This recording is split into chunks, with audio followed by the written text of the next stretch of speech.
आज की कहानी की शुरुआत एक ट्रेन टनल के पास से होती है। टनल के बगल में एक जंगल था जहां कुछ मजदूर पेड़ काट रहे थे। उन्हीं मजदूरों में एक था रॉबर्ट। रॉबर्ट इडाहो का रहने वाला था, लेकिन उसे कभी नहीं पता चला कि उसके असली माता पिता कौन थे। जब वह सिर्फ 6 साल का था तब उसे पालने वाले लोगों ने एक कागज पर सिर्फ एक शब्द लिखा, फ्राई आइडाहो, और उसे अकेले ट्रेन में बैठा दिया। जब वह उस जगह पहुंचा तो कुछ अजनबी लोगों ने उसे अपने साथ रख लिया। किसी ने कभी उसे यह नहीं बताया कि उसे उसके माता पिता से क्यों अलग किया गया या उनके साथ क्या हुआ। जिंदा रहने के लिए रॉबर्ट ने एक चीनी परिवार की दुकान में काम करना शुरू किया, लेकिन उस समय अक्सर अधिकारी आते और चीनी मजदूरों को पकड़कर अमेरिका से बाहर भेज देते थे। डर और मजबूरी के कारण रॉबर्ट बाद में एक बूढ़े आदमी के साथ रहने लगा।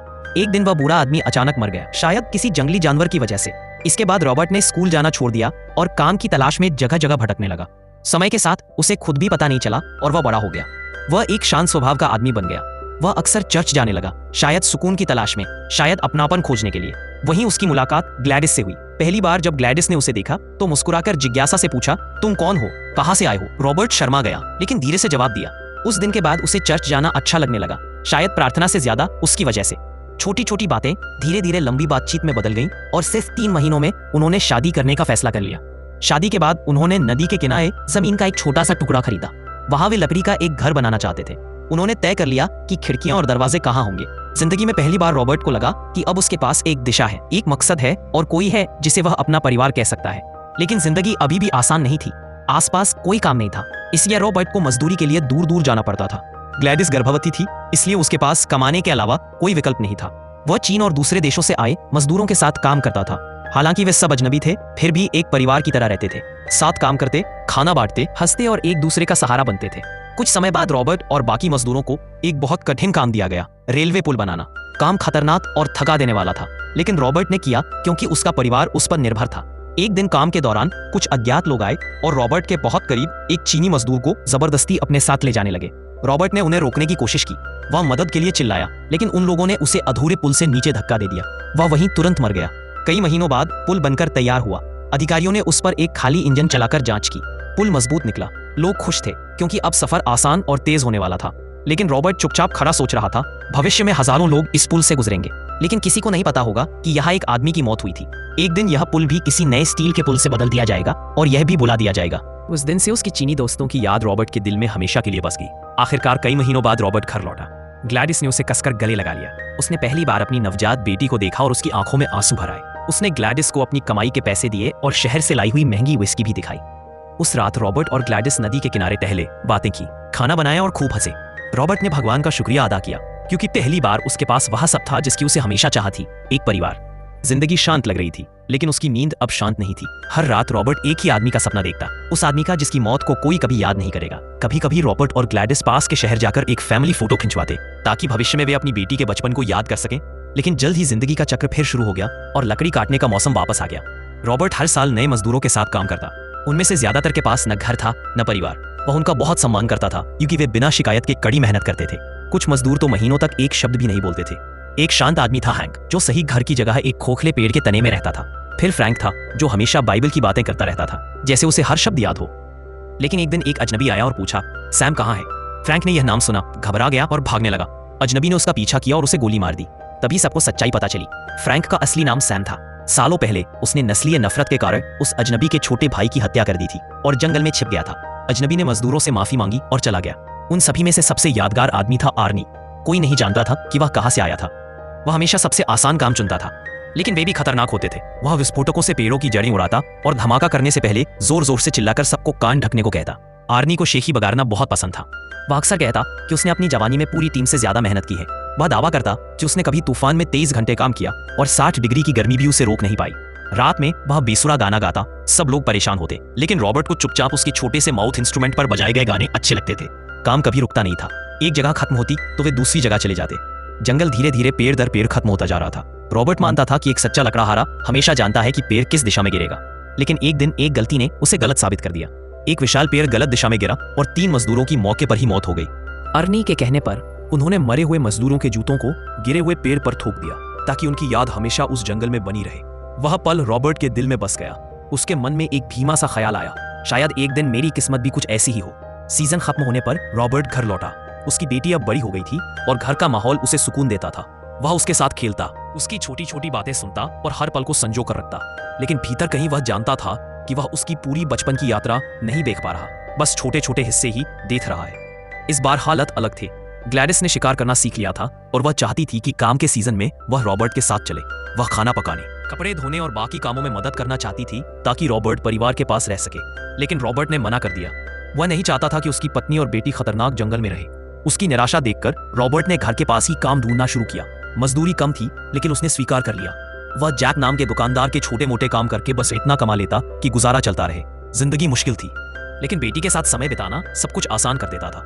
एक शाम ग्लैडिस ने एक नया विचार रखा। क्या हम किश्तों में जमीन खरीद सकते हैं? हम खेती शुरू कर सकते हैं और शायद एक छोटा अनाज पीसने का चक्की भी। फिर तुम्हें हमसे दूर नहीं जाना पड़ेगा। यह योजना महंगी थी, लेकिन रॉबर्ट को अपना कुछ बनाने का विचार बेहद पसंद आया। उसने खुद से कहा, बस एक आखिरी सीजन, एक बार और, उसके बाद मैं अपना काम शुरू करूंगा। अगली सुबह रॉबर्ट ने फिर अपना कुल्हाड़ा उठाया, पत्नी और बेटी की ओर देखा और चुपचाप काम की ओर निकल पड़ा। काम की जगह पहुंचकर उसने देखा कि हालात बदल चुके थे। ठेकेदार पहले से भी ज्यादा सख्त और लालची हो गए थे। वे चिल्लाते, तेज काम ना होने पर मजदूरी काट लेते। रात को मजदूर ताजा कटे लकड़ों की आग के आसपास बैठकर अगले सीजन की बात करते। अर्नी उस दिन असामान्य रूप से उदास था। उसने बताया कि आज उन्होंने लगभग 500 साल पुराने पेड़ काटे हैं और अगर पैसों की मजबूरी ना होती तो वह कभी ऐसा काम ना करता। उसने एक बात कही जो रॉबर्ट के दिल में हमेशा के लिए बस गई। पेड़ हमें सब कुछ देते हैं और हम उन्हें काटकर पहियों में बदल देते हैं, फिर खुद को भगवान समझने लगते हैं। बात कड़वी थी, लेकिन सच थी। रात के आखिर में अर्नी ने रॉबर्ट से कहा कि उसने जीवन में बहुत लोगों के साथ काम किया है, लेकिन अगर किस्मत ने चाहा तो वह जिंदगी में दोबारा रॉबर्ट से मिलना चाहेगा, क्योंकि रॉबर्ट एक अच्छा इंसान है। रॉबर्ट नहीं जानता था कि यह अर्नी की उससे आखिरी बातचीत होगी। अगले दिन एक छोटी सी टूटी शाखा अर्नी के सिर पर गिर पड़ी। चोट उसके दिमाग तक पहुंच गई। वह चेहरों को भूलने लगा, फिर नाम, फिर खुद को। 8 दर्दनाक दिनों बाद अर्नी चल बसा। किसी ने फुसफुसाकर कहा, अर्नी तो कभी मानता ही नहीं था कि पेड़ किसी की जान ले सकते हैं, लेकिन हुआ यही। लेकिन रॉबर्ट कुछ और महसूस कर रहा था। उसके दिल में गहराई से लगता था कि वह शाखा उसके लिए ही थी। सीजन खत्म हुआ। रॉबर्ट ट्रेन पकड़कर घर लौट रहा था और वह सो गया। जब आंख खुली तो लोग खिड़कियों से बाहर घूर रहे थे। उसके शहर का जंगल जल रहा था। रॉबर्ट का घर उसी जंगल में था। ट्रेन रुकी तो हर तरफ अफरा तफरी थी। लोग भाग रहे थे, चिल्ला रहे थे, आग से बचने की कोशिश कर रहे थे। रॉबर्ट ने भीड़ में ग्लैडिस को ढूंढा, पर कोई निशान नहीं मिला। वह जलते जंगल की ओर भागा, लेकिन धुएं और थकान से गिर पड़ा। अगली सुबह जागते ही वह अपने घर पहुंचा। सब कुछ राख हो चुका था। उसकी बेटी के खिलौने भी जले काले पड़े थे। वह कई दिनों तक वहीं बैठा रहा, उम्मीद करता रहा कि शायद वे लौट आएं, लेकिन कोई नहीं आया। कमजोर और टूटे हुए दिल के साथ वह शहर लौटा। दुकानदार जैक ने उसे खाना और सामान दिया। रॉबर्ट फिर अपनी खाली पड़ी जमीन पर वापस गया और इंतजार करता रहा, जब तक कि लगभग भूखा मरने की स्थिति नहीं आ गई। एक दिन एक जंगली भालू उसके पास से गुजरा, लेकिन उसने हमला नहीं किया, मानो खुद प्रकृति ने उस पर दया की हो। अकेलापन असहनीय होने लगा। कभी कभी वह अपने खोए हुए चीनी दोस्त से मन ही मन बात करता, पूछता कि उसकी परिवार को क्यों छीन लिया गया, पर कोई जवाब नहीं मिलता। अगली सुबह जैक फिर आया, नए ताजा शिकार का मांस लेकर। रॉबर्ट ने कहा वह कर्ज चुकाएगा, लेकिन जैक ने मना कर दिया और उसे शिकार पर साथ ले गया ताकि उसका दुख कुछ कम हो सके। जैक को शिकार करते देख रॉबर्ट को ग्लैडिस याद आने लगी। उसकी आंखें भर आईं और उसने धीरे से कहा, वे वापस नहीं आएंगे। जैक चुपचाप उसके पास बैठ गया। समय के साथ रॉबर्ट ने जली हुई जमीन पर एक छोटा सा लकड़ी का झोपड़ा बना लिया। वह मछली, मशरूम और जंगल से मिलने वाले भोजन पर जीता रहा, लेकिन एक डर हमेशा उसके साथ था, अगर वे कभी लौट आएं तो कहाँ रहेंगे। इसलिए उसने तय किया कि वह घर को फिर से शुरू से बनाएगा। शायद प्रकृति ने उसकी तन्हाई देखी, क्योंकि एक दिन एक आवारा कुतिया अपने बच्चों के साथ उसके पास आकर रहने लगी। वे उसके मौन साथी बन गए। रॉबर्ट धीरे धीरे सावधानी से पेड़ काटकर, लकड़ी गढ़कर अपना घर फिर से बनाने लगा। जैक अब भी हर शाम मिलने आता था। वे साथ में सादा भोजन करते और हर सुबह जैक किसी मुसाफिर की तरह चुपचाप चला जाता। महीने बीत गए और नई झोपड़ी बनकर तैयार हो गई। रात में रॉबर्ट बाहर लेटकर टूटते तारे देखता और पुरानी बातें याद करता। साल गुजर गए। उसका परिवार कभी वापस नहीं आया, लेकिन उम्मीद उसने कभी नहीं छोड़ी। अकेलापन उसे फिर से काम पर ले गया, लेकिन अब सब कुछ बदल चुका था। रेलगाड़ियां अब स्टील के पुलों पर दौड़ती थीं। मजदूर कुल्हाड़ियों की बजाय बिजली की आरी इस्तेमाल करते थे। पुराने पेड़ जिन पर कभी पिछले मजदूरों के निशान थे, अब बिना हिचक काट दिए जाते थे। रॉबर्ट देखता और सोचता, इन जंगलों में काम करने वाले लोगों को अब कोई याद नहीं रखेगा, इतिहास भी नहीं। वह अब पहले जैसा ताकतवर नहीं रहा था। उसका शरीर धीमा, कमजोर हो चुका था, उम्र पकड़ चुकी थी। एक शाम एक बुजुर्ग मजदूर उसके पास आया, बिली। रॉबर्ट ने उसे पहचान लिया, लेकिन बिली भूल चुका था जब तक रॉबर्ट ने प्यार से उसे याद न दिलाया। बिली ने आर्नी के बारे में पूछा, या जाने बिना कि उसकी मौत कई साल पहले हो चुकी थी। रॉबर्ट ने उसे नहीं बताया, क्योंकि कई बार चुप्पी दिल की रक्षा करती है। दोनों चुपचाप साथ बैठे रहे, यह महसूस करते हुए कि दुनिया कितनी बदल गई है।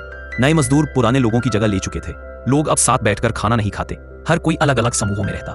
बिली ने धीरे से सिर हिलाया और उसी पल दोनों समझ गए, दुनिया उनके बिना आगे बढ़ चुकी है। समय बीता और रॉबर्ट ने लकड़हारा का काम छोड़ दिया। जिंदगी ऐसी ही होती है, नए लोग पुराने की जगह ले लेते हैं। अपनी आखिरी ड्यूटियों में से एक के बाद वह नदी में नहाते समय एक डर से भर गया। क्या होगा अगर एक दिन मैं अपनी बेटी का चेहरा ही भूल जाऊं? कमजोरी बढ़ने लगी थी, इसलिए उसने हल्का काम ढूंढा। उसने $300 में घोड़ा गाड़ी किराए पर ली और सामान ढोना शुरू कर दिया। कभी कभी यात्री भी। वह व्यस्त तो रहता, पर उसके मन में ग्लैडिस और उसकी बेटी हमेशा मौजूद रहती, हंसती, पुकारती, जीवित। एक सुबह वह एक महिला को ले जा रहा था, क्लेयर, जो मोंटाना से आई नई वन अधिकारी थी। उसने बताया कि उसने इस जगह के बारे में कई कहानियां सुनी हैं और एक दिलचस्प बात साझा की। 3000 साल पहले यहाँ सब कुछ बर्फ से ढका था। जब बर्फ पिघली तो एक बड़ी बाढ़ आई और सब नष्ट हो गया, लेकिन प्रकृति फिर लौटी और सब दोबारा बना। यही जीवन का नियम है, सब खत्म होता है और फिर शुरू होता है। रॉबर्ट चुपचाप सुनता रहा। क्लेयर ने यह भी बताया कि वह पहले सेना में नर्स थी, लेकिन अब जंगल की आग रोकने में मदद करती है। मौसम बदले और सर्दियां आ गई। रॉबर्ट बुरे सपनों से जूझने लगा और उसकी ताकत कम होती गई। एक रात उसने सपना देखा कि ग्लैडिस जलते हुए जंगल से अपनी बेटी को बचाने की कोशिश कर रही है, भाग रही है, लेकिन बच नहीं पाती। सपने में उसने बच्चे को जमीन पर धीरे से रखा और फिर आग में खो गई। रॉबर्ट हांफते हुए जागा। यह पहली सर्दी थी जो उसने सचमुच यहाँ बिताई थी। बर्फ सब ढक चुकी थी, सुंदर भी और कठोर भी। शिकार और जीना दोनों मुश्किल हो गए थे। जब बर्फ पिघली तो रॉबर्ट क्लेयर से मिलने उसके टावर पर पहुंचा। सूर्यास्त देखते हुए उसने अनजाने में कह दिया, ऐसा लगता है जैसे यहाँ तभी आग लगी ही नहीं थी। रॉबर्ट के चेहरे पर आया दर्द देखकर उसने तुरंत माफी मांगी। रॉबर्ट फुसफुसाया, शायद वे जा चुकी हो, लेकिन मैं अब भी उन्हें सुनता हूँ। तब क्लेयर ने अपनी खुद की हानि बताई, अपने पति की मौत, और स्वीकार किया कि वह भी अपने दुख में डूबने से बचने के लिए यहाँ काम करती है। उसी रात अपनी झोपड़ी में रॉबर्ट ने बाहर कोई आवाज सुनी। जब वह लालटेन लेकर बाहर निकला, वह ठिठक गया। एक छोटी लड़की जमीन पर बेहोश पड़ी थी। रॉबर्ट का दिल जैसे रुक गया। दिमाग कहता यह असंभव है, लेकिन दिल फुसफुसाया, मेरी बेटी। वह लौट आई। उसकी टांग टूट गई थी, इसलिए वह उसे धीरे से अंदर ले आया। उसका चेहरा साफ किया और कांपते हाथों से हड्डी ठीक की। वह होश में नहीं आई। उस अवस्था में दर्द उसे छू भी नहीं सकता था। रॉबर्ट उसके पास बैठ गया, उसे सोते हुए देखता रहा, उसे बचपन में याद करता रहा, उसकी हंसी, उसके छोटे छोटे हाथ। धीरे धीरे वह भी सो गया, लेकिन अगली सुबह जब धूप कमरे में आई तो वह गायब थी। खिड़की खुली थी। घबराहट छा गई। रॉबर्ट बाहर भागा और हर जगह खोजता रहा, उसका नाम पुकारता रहा, जब तक कि उसकी आवाज बैठ नहीं गई, लेकिन वह कहीं नहीं मिली। एक सप्ताह बाद भी वह हर दिन जंगल के भीतर दूर तक जाता, उम्मीद करता कि शायद एक बार वह लौट आए, लेकिन उसे सिर्फ उम्मीद ही मिलती। रॉबर्ट कई दिनों तक खिड़की के पास बैठा रहता, इंतजार करता, उम्मीद करता, लेकिन कुछ नहीं बदला। अकेलापन अब भारी होकर दर्द जैसा लगने लगा था। बुजुर्ग होने पर वह कभी कभी स्पोकन नाम की एक बढ़ती हुई शहर का रुख करता, जहां ऊंचे स्टील के रेलवे पुल शहर को जोड़ते थे। पहली बार जब वह वहां पहुंचा तो वह हैरान रह गया। दुनिया कितनी बदल चुकी थी। ऊंची इमारतें, तेज कारें, चमकती रोशनी, सब कुछ नया, शोरगुल भरा और अनजान लगा। जीवन में पहली बार उसने टेलीविजन देखा। स्क्रीन पर इंसान अंतरिक्ष में यात्रा कर रहे थे।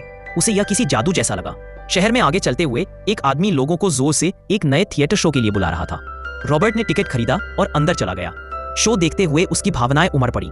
उसकी आंखें नम हो गई। मंच पर दिखाई जा रही कहानी उसे अपने जीवन की याद दिला रही थी। उसका बचपन, उसका काम, उसका प्यार और वह सब जो उसने खो दिया था। शो के बाद रॉबर्ट एक आईने के सामने खड़ा हो गया। वह कई सालों से खुद को ध्यान से नहीं देख पाया था। अब उसे साफ दिखाई दे रहा था, चेहरे पर समय की लकीरें, एक लंबे और कठिन सफर के सबूत। दुनिया बहुत आगे बढ़ चुकी थी। अब सिर्फ $4 में लोग पक्षियों की तरह आसमान में उड़ सकते थे। रॉबर्ट झिझका, लेकिन फिर सोचा, शायद एक बार कोशिश कर लेनी चाहिए। उसने एक हवाई जहाज देखा, अजीब और नया, और धड़कते दिल और कांपते हाथों के साथ वह अंदर बैठ गया। जैसे ही विमान आसमान में उठा, रॉबर्ट ने खिड़की से बाहर देखा। ऊपर से लोग बेहद छोटे लग रहे थे, चलते फिरते बिंदुओं जैसे, और उसी क्षण उसे एक गहरी समझ महसूस हुई। इस दुनिया में हर व्यक्ति की अपनी कहानी होती है, अपना दर्द, अपनी यादें। दुनिया को नीचे चलते हुए देखते हुए रॉबर्ट के मन में उसका पूरा जीवन चुपचाप घूम गया। उसकी जवानी, उसका काम, ग्लैडिस के लिए उसका प्यार और उसकी बेटी की यादें। उसने आंखें बंद की और गहरी सांस ली। कई सालों में पहली बार उसे शांति महसूस हुई। समय वही करता है जो वह हमेशा करता है, आगे बढ़ता रहता है। कई साल बाद नवंबर के महीने में रॉबर्ट दुनिया से शांतिपूर्वक रुखसत हो गया। ना कोई संघर्ष, ना कोई डर, बस सन्नाटा।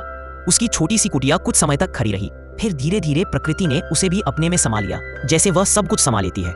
रॉबर्ट इस दुनिया में चुपचाप आया था और उतनी ही चुपचाप चला गया। यह कहानी हमें एक सरल लेकिन गहरी बात याद दिलाती है। लोग आते हैं और जाते हैं, कुछ नाम थोड़े समय तक याद रहते हैं और फिर धीरे धीरे मिट जाते हैं। इसलिए जिंदगी को अपने ऊपर भारी मत होने दो।